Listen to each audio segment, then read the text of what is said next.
ফেব্রুয়ারি মাস ভাষার মাস, আর এই মাসটিকে আরও বেশি সুন্দর এবং প্রাঞ্জল করে যে বিষয়টি, সেটি হচ্ছে 21শে বইমেলা। 21শে বইমেলা যখনই আমরা শুনি তখনই আমাদের হৃদয়পটে ভেসে ওঠে বাংলা একাডেমির সেই চত্বর। আর সেই চত্বরেই এবারে প্রথমবারের মতো অবস্থান করে নিয়েছে বাংলা মেড পাবলিকেশন। আমরা সবসময়ই স্বনির্ভর বাংলাদেশের কথা বলে থাকি। তার মানে কি, দেশের প্রতিটি স্তরে, প্রতিটি সেক্টরে দেশ তার নিজের ছাপ রাখবে এবং সেখানে তার স্বাক্ষর রেখে তার নিজস্ব চিন্তা চেতনা প্রস্ফুটিত করবে। তারই একটি ফলশ্রুতি হচ্ছে বাংলা মেড পাবলিকেশন।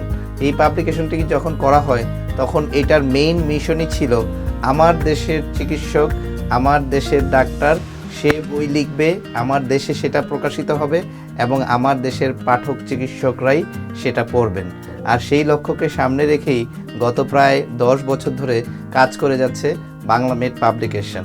আর এবার প্রথমবারের মতো 21শে বইমেলায় বাংলা মেড অবস্থান করতে পেরে আমরা আনন্দিত এবং গর্বিত, এবং বাংলা মেডের জন্য আমরা শুভকামনা জানাচ্ছি যাতে মেডিকেল সেক্টরে একটি সুন্দর সাবলীল পাবলিকেশন হিসাবে নিজেদের অবস্থান বাংলা মেড তৈরি করে নিতে।